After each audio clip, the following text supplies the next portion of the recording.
السلام عليكم ورحمة الله وبركاته. يعطيكم العافية شباب وصبايا.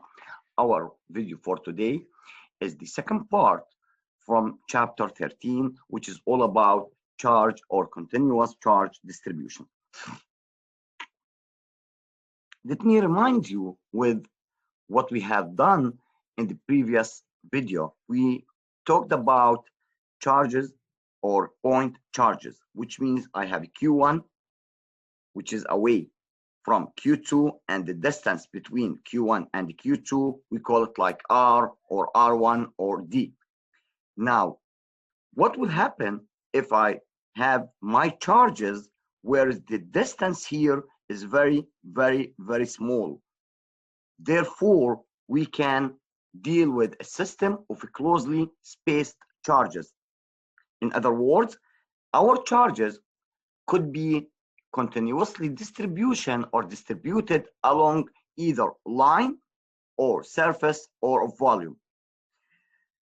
When we said the charges distributed along line, we have what's so called linear charge distribution, which is Q over L. But when we talk about charge distributed over a surface, we have surface charge density, and third we have volume charge density when the charge is distributed over or throughout the whole volume. In this part from chapter 16, we do care only about the second charge distribution type, which is surface charge distribution. Again, we do care only about this charge distribution, Q over A, or we can call it sometimes sigma. Now, we have to calculate, or in this chapter, we are going to calculate the electric field between two plates or between two sheets. Therefore, to understand this case, let me introduce the electric field due to one plate. For example, I have my plate, as you can see here, and there is a positive charge distribution over the whole surface, and we are going to calculate the electric field at point P. Therefore, the electric field at point P equals to Q over 2 epsilon times A. And again, you can replace sigma with this Q over A to get sigma over 2 epsilon naught. Now, if we go back to the first video and go to the definition of K, where K equals 1 over 4 pi epsilon naught. Therefore, we can say epsilon naught equals 1 over 4 pi K, which is equals to 8.85 times 10 to the power minus 12 Coulomb squared divided by newtons times meter squared. So you can write the electric field due to one plate, as you can see, charged with a surface charge density, as you can see here, either in this form or this form. Now, to calculate the electric field between two parallel plates, let me draw this. I have positive sheet and negative sheet, and be careful, the charge, if the magnitude, or how can I say it, the magnitude of the charge should be the same in the two parallel plates. For example, if I have here positive 10 microcoulomb, I have to have here minus 10 microcoulomb.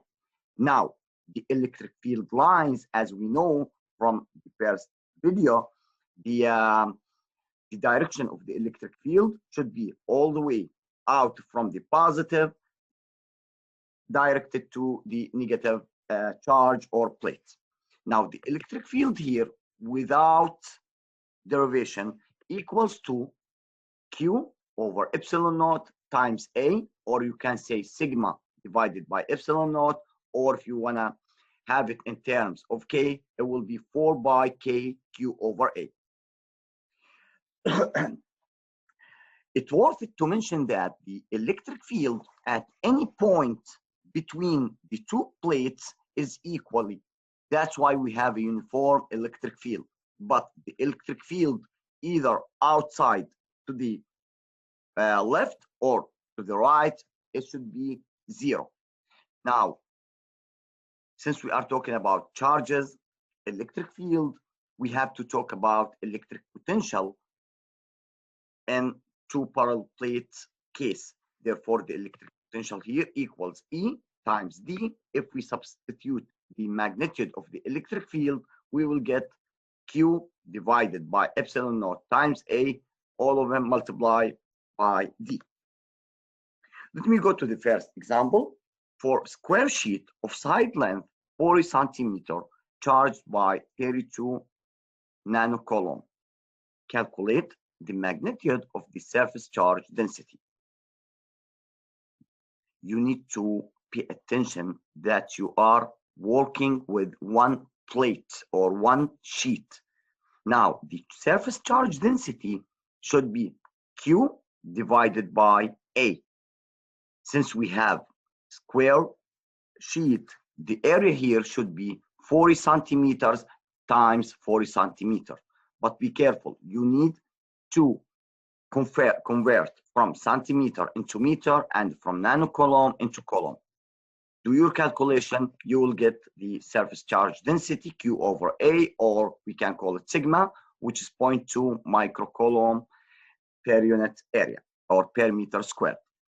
To determine the magnitude of the electric field at a distance 20 centimeter from the sheet. The electric field here equals 2Q divided by 2 epsilon naught times A.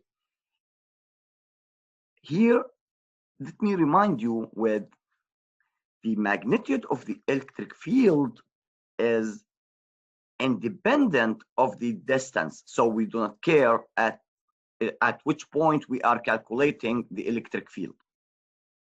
Second example, two parallel circular sheets of 40 centimeter in diameter, each has a charge of magnitude 50 microcoulomb, which means I have a plate with positive 50 microcoulomb, and the second plate should be negative 50 microcoulomb. Now, calculate the electric field inside the two sheets. We know the electric field for two parallel plates equals to Q divided by epsilon naught times A. We have a Q, but we need to convert it into, or from microcoulomb into coulomb, and we have to calculate the area. Whereas the area here is by r squared, but the radius is unknown.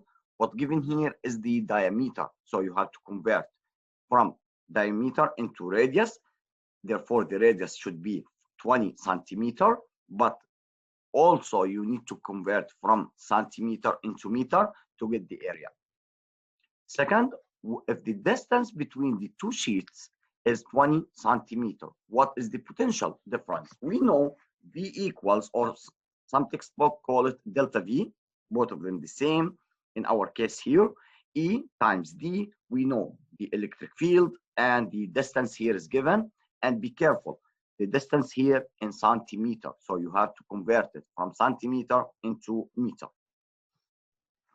In this question, which I will go to leave it for all of you as practice, if the electric field between the two parallel plates is given and the area for each plate is given too, what is the magnitude of the electric charge on each plate? Here I will add one more question. For example, let we say if the distance between the positive and negative plates 50 centimeter, what is the electric potential difference between the two parallel plates? Thank you in this part, and see you next time.